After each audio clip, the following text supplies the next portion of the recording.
Bonjour à tous. Nous allons commencer aujourd'hui notre leçon de Tanya. Nous sommes avec le chapitre 15. Alors, dans les précédents chapitres, Rabbi Shneur Zalman a analysé la différence entre le tzaddik, le juste, et le Beinoni, l'homme intermédiaire. Le tzaddik, nous a-t-il expliqué, n'avait pas de mauvais penchant. Le mal étant été banni de son âme, il ne représente plus aucun attrait pour lui.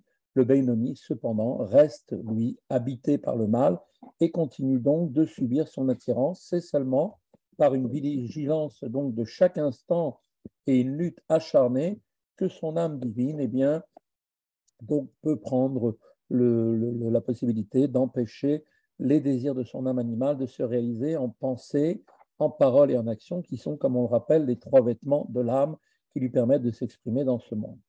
Au Beze Yuvan Mashekatouv, et voilà comment commence le chapitre, et on pourra ainsi comprendre le verset qui est marqué dans Malachi 3,18, Ushaftem Uritem Ben Sadik la Racha, Ben Oved Elohim la Asher lo Avdu. Et vous reviendrez et vous verrez la différence entre le Tzadik et le Racha, entre celui qui sert Dieu et celui qui ne le sert pas. Alors le Talmud nous rapporte dans la Gemara Chagiga 9b et pose la question suivante. Le tzaddik est pourtant celui qui sert Dieu et le rachat de toute évidence est celui qui ne le sert pas. Donc pourquoi y a-t-il encore une fois cette redondance? Pour quelle raison? Le Talmud répond, tous deux, celui qui sert Dieu comme celui qui ne le sert pas, sont en réalité des justes parfaits. Néanmoins, celui qui révise son étude 100 fois ne peut pas être comparé à celui qui la révise 101 fois. Le sens de cette 101e fois sera expliqué un petit peu dans la suite du chapitre. Pourtant, cette réponse paraît n'éclaircir que la seconde répétition. Le rachat est celui qui ne le sert pas. Loin d'être un rachat, celui qui ne sert pas Dieu est décrit ainsi parce qu'il ne fait pas plus de 100 révisions de son étude de la Torah. Le problème posé par la répétition, le tzaddik est celui qui sert Dieu, n'est donc pas encore résolu. Le tzaddik, effectivement, de surcroît, le Talmud nous dit dans sa réponse précédemment citée, introduit une troisième catégorie, celui qui ne sert pas Dieu, mais lui aussi est néanmoins un tzaddik. C'est ce passage qui va maintenant, à présent, être élucidé grâce précisément à la distinction établie entre le tzaddik et le Beinoni. Shaefresh ben Oved Elohim la tzadik ou Sheoved ou la Shon Ove Sheu Beemsa Avoda. La différence que l'on doit faire entre celui qui sert Dieu, le Oved, et le tzaddik réside dans ce que celui qui sert Dieu au présent fait référence à celui qui peine encore dans le service, donc ce travail spirituel.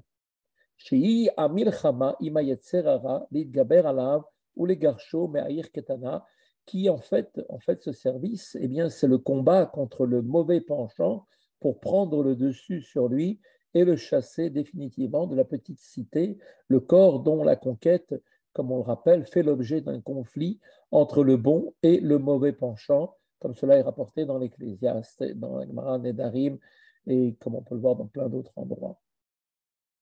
Shelo Yitlabesh Bevareagouf, donc le but est de chasser de la petite cité le corps, de sorte que le mal ne se revête pas dans les membres du corps, c'est-à-dire qu'il ne s'exprime pas ni en pensée, ni en parole ou en action. Donc, cette lutte contre le mauvais penchant est la avoda, le travail dans lequel est encore plongé celui qui sert Dieu, le oved, au présent, celui qui est dans l'action. C'est effectivement un dur service et un labeur que de combattre en permanence son mauvais penchant. Aïnou, vaïnou, abénoni. Et c'est là, effectivement, bien du Benoni dont on parle. Cette lutte incessante est celle du Benoni. Il est décrit comme celui qui sert Dieu, car il est encore au moment présent engagé dans ce service. Avar la tzadik nikra Eved Hashem Beshem Atorah. En revanche, le tzadik est appelé serviteur Eved, le serviteur de Dieu, par un titre qui en fait définit sa personne elle-même, celui qui sert Dieu. Le Beinoni, à la différence du tzadik, lui, est un serviteur de Dieu. n'est pas défini par un titre, mais simplement désigné par un verbe qui exprime une description de ses actes constants. Shem Chacham Omeler Shekevar Naase Chacham Omeler. Le terme serviteur est pareil au titre de sage ou de roi qui s'applique à celui qui est devenu déjà un sage ou un roi. Car Zekevar Avad Vegamar Legamre Avodat Amilchama Imara, lui aussi, le tzaddik, a déjà accompli et complètement achevé ce service qui est la lutte contre le mal de l'âme animale. Il l'a chassé, comme l'avait fait David Ameller, et celui-ci l'a quitté, laissant donc le siège du mauvais penchant en son cœur vide au-dedans de lui, comme le disait donc dans le chapitre 1er David Ameller, car il avait totalement achevé cette tâche de le chasser. Le tzaddik se voit par conséquent conférer maintenant le titre de serviteur de Dieu. Les expressions donc de juste et celui qui sert Dieu ne sont donc pas des expressions qui sont répétitives, il n'y a pas de redondance, car l'expression celui qui sert Dieu, qui décrit celui qui mène encore le combat spirituel, ne fait pas du tout référence au tzaddik, mais bien au Beinoni. Rabbi Shneur Zalman va maintenant étudier la différence entre celui qui sert Dieu au quotidien et celui qui ne le sert pas, lequel, comme l'explique le Talmud, n'est pas un rachat. ובבינוני יש גם כן שתי מדרגות עובד אלוקים ואשר לא עבדו. Le degré de Beinoni comprend également deux niveaux, celui qui sert Dieu et celui qui ne le sert pas. Afal piken et no rachat. Néanmoins, bien évidemment, il n'est pas un rachat. Kilo avar miyamav shum averakala, car le Beinoni n'a jamais connu la moindre transgression d'un commandement négatif tout au long de sa vie, au moment où il a atteint ce niveau de Beinoni. Vegam kayam kol amizvot shefshar lo lekaimam vetalmud Torah keneged kulam, et le Beinoni a également accompli tous les commandements positifs qu'il était en son pouvoir d'accomplir, y compris bien évidemment le devoir d'étudier la Torah qui elle-même équivaut à tous les commandements réunis. Mais l'opasik poumé megirsa, et sa bouche, au Beinoni, ce Beinoni, n'a jamais cessé d'étudier la Torah, malgré la difficulté que cela peut impliquer. Et là, toutefois, il est défini comme quelqu'un qui est celui qui ne sert pas Dieu. Pourquoi? Car chez Eino Oseshu Milchama Mayetzer, car ce Beinoni-là, eh bien, il ne mène aucun combat contre son mauvais penchant, les Natsro alliés des Or Hashem, pour le vaincre avec l'aide de la lumière divine, à Meir al Nefesh Elokit Shebemoar Hashalit al Alev, qui discar les pour vaincre, essayer de le vaincre avec la lumière divine qui illumine l'âme divine située dans le cerveau, lequel maîtrise le cœur, comme il a été précédemment expliqué dans le chapitre 12 et 13, à savoir que l'âme divine et la lumière divine qui illumine sont la réponse du Beinoni à son mauvais penchant. Celui qui ne sert pas Dieu, donc, ne connaît pas un tel combat. Pour quelle raison? Eh bien, mipne she'en yetzro omed lenegdo klal levatlo mitorato vavodato ve'en sarir nilchom imo klal. Bien, pourquoi effectivement cela est ainsi? Car son mauvais penchant, ce Beinoni, ne s'oppose plus à lui pour le distraire de son étude de la Torah et de son service divin. Ce combat n'est donc pas nécessaire pour lui. Kegon, Sheu Matmid, Belimudo, Meteva, Mitoldato, Aliede Avoda, Tigboret, Amara, Shora, par exemple. Eh bien, s'il est maintenant arrivé par cette force de répétition de la chose, de par sa nature, ou bien qu'il a une nature innée, assidue à l'étude du fait de son tempérament mélancolique, il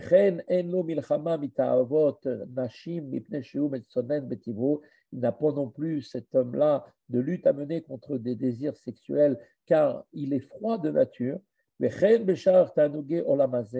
Et de même pour tous les autres plaisirs de ce monde, eh bien, il ne lui est pas nécessaire de fournir un effort pour réfréner ses désirs, car il est naturellement insensible au plaisir, comme il est dit, Mechusser ergesh anara betivo.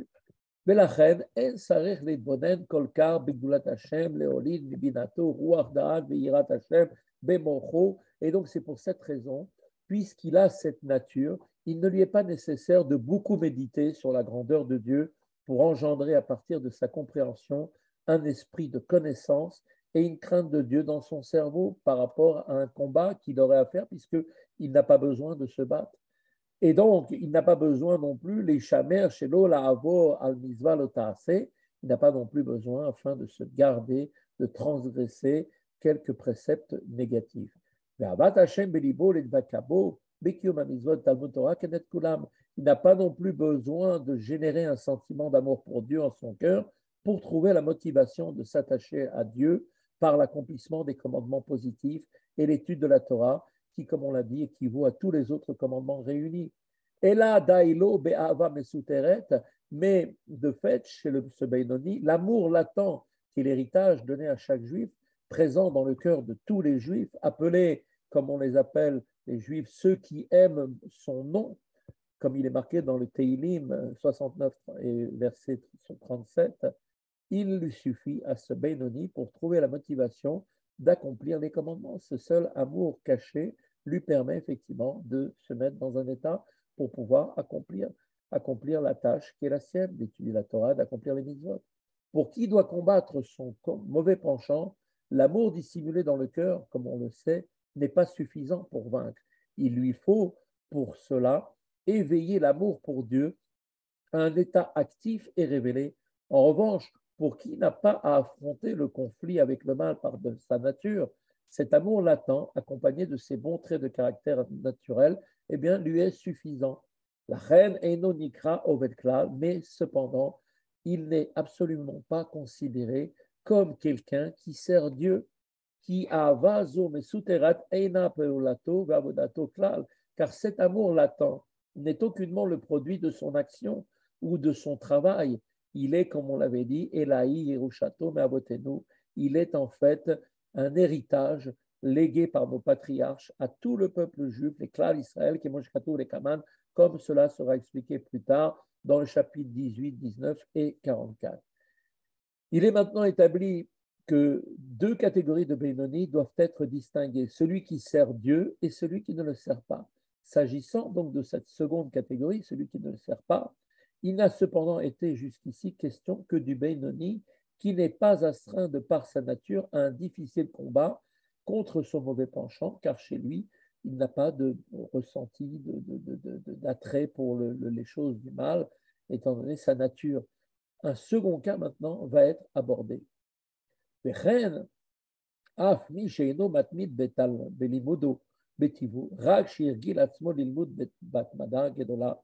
même, nous dit le Admour Azaken, pour qui n'est pas quelqu'un de studieux de par nature, pas quelqu'un qui s'assoit facilement pour étudier, pour s'asseoir des heures devant un livre, mais c'est quelqu'un qui s'est habitué avec une grande assiduité et pour lequel, comme on le sait, à Ergel, Lotevacheni, eh bien, l'habitude, à force donc de répéter la même chose, est devenue chez lui une seconde nature. Donc cette assiduité est devenue maintenant naturelle pour lui. Dailo be'ava mesuterezzo, ela imken rotse lilmod yoter meragiluto. Cet amour latent pour Dieu, qui est donc un héritage donné à chaque juif, lui est maintenant suffisant, à moins qu'il ne désire étudier plus qu'à son habitude. Alors, bien sûr, pour cela, il doit pour cela éveiller un sentiment d'amour pour Dieu révélé en son cœur, et seul un tel amour pourra lui donner la force nécessaire pour dépasser les limites de cette seconde nature. Maintenant, cela va nous permettre de comprendre ce qui est rapporté dans le Talmud, à savoir que Beoved Elohim Ainu Mishe Shone Perko Mea Peamim. La Gemara nous dit que celui qui sert Dieu fait référence à celui qui révise son étude 101 fois. Mais par contre, Velo Avdo Ainu Mishe Shone Perko Mea Peamim Bilvad. Celui qui sert Dieu, pardon, c'est celui qui révise son étude 101 fois, tandis que celui qui ne le sert pas fait référence à celui qui ne révise que 100 fois ce qu'il a étudié. C'est extraordinaire. Eh bien, il faut savoir que de ce fait, il paraît quand même étrange que la 101e révision, une fois de plus simplement, l'emporte sur toutes les précédentes qui sont au nombre de 100 et confère à celui qui l'étudie la désignation d'un homme qui sert Dieu. Pour quelle raison dit-on une chose pareille? Une seule fois suffit par rapport aux 100 fois qu'il a étudié pour faire de lui quelqu'un qui sert Dieu? Eh bien, la réponse est la suivante. La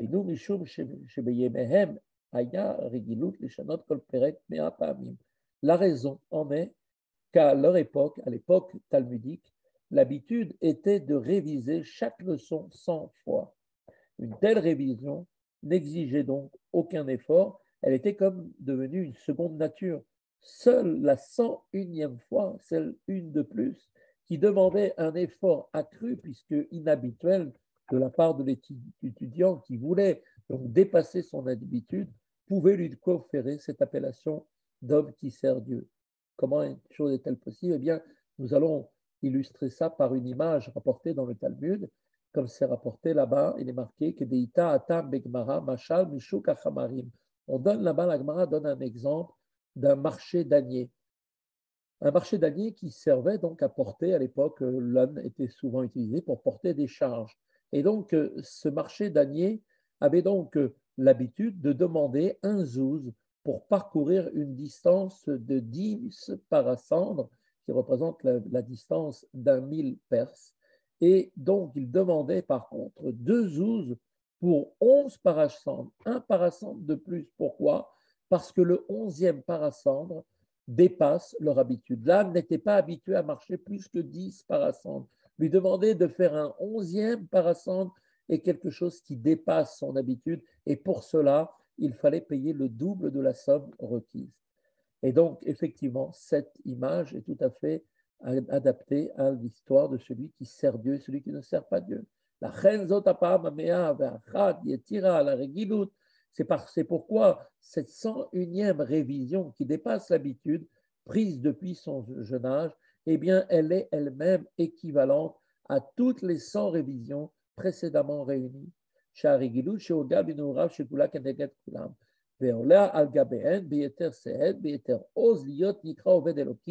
Et elle les surpasse cette fois de plus, cette 101e fois, en qualité dans sa force et sa puissance, ce qui justifie que l'étudiant soit désigné comme celui qui sert Dieu, car il a dépassé ses propres limites, il est allé au-delà de ses habitudes pour faire quelque chose de totalement nouveau, d'inhabituel.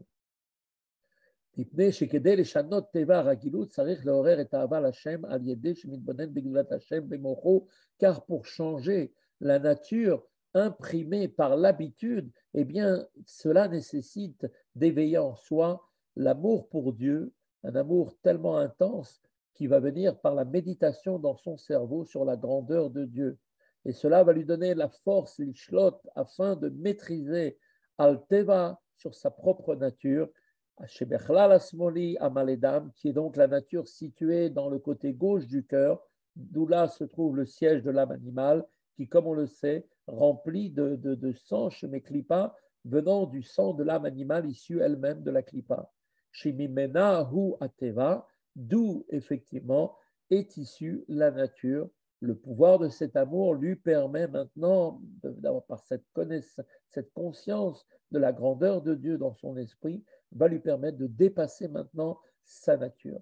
Mais Zoï Avodat Tamal et Benoni, et ceci, le fait donc de soumettre la nature de son âme animale par le moyen d'un amour pour Dieu, engendré par la méditation, eh bien, cela est un service parfait pour le Benoni. O les horaires et Ahava Mesuteret Belibo, ou bien une autre forme de service pour le Benoni consiste à éveiller l'amour latent pour Dieu, présent naturellement à l'état latent en son cœur. Limshol al yada al teva shebechlal asmani, pour ainsi, par cet amour qui nous a été donné en cadeau à chacun d'entre nous, dans le cœur de chacun d'entre nous, nous donne la force en le réveillant pour Dieu, ainsi nous donne cette force de dominer la nature qui est donc située dans le côté gauche du cœur. Chez Zonikra Gamken Avoda, et cela, puisqu'il y a encore un combat, est appelé aussi un service, quoique imparfait, ne représente pas comme celui précédemment dont on avait parlé, qui correspondait à réveiller en soi des forces extraordinaires par la prise de conscience, par l'étude sur la grandeur de Dieu. Mais il est appelé quand même malgré tout, ce service-là, le réveil du cœur de cet amour latent, un service qui leilachem ala teva va yetzer al yedei shemorer hava mesoteret belibo, qui en fait un service, c'est aussi un service que de combattre sa nature et son penchant en éveillant l'amour dissimulé en son cœur.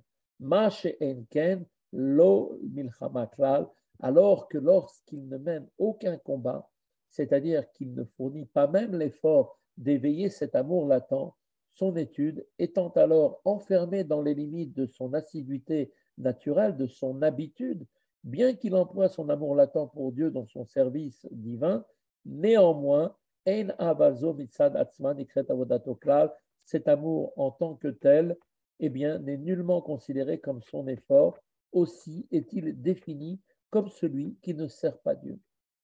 Donc, en conclusion, pour se voir désigné comme celui qui sert Dieu, le Beinoni doit mener un combat contre son mauvais penchant par le moyen d'un amour pour Dieu, engendré par la méditation ou tout au moins en dévoilant l'amour pour Dieu latent dans son cœur, car sans cet amour latent, son assiduité toucherait vite à son terme, car tout homme privilégie bien évidemment autrement son confort sur l'étude incessante qui lui fait en fait entrave à sa volonté de cette âme animale. Voilà, c'est ici que se conclut notre chapitre 15. À tous, à très bientôt et une très bonne continuation.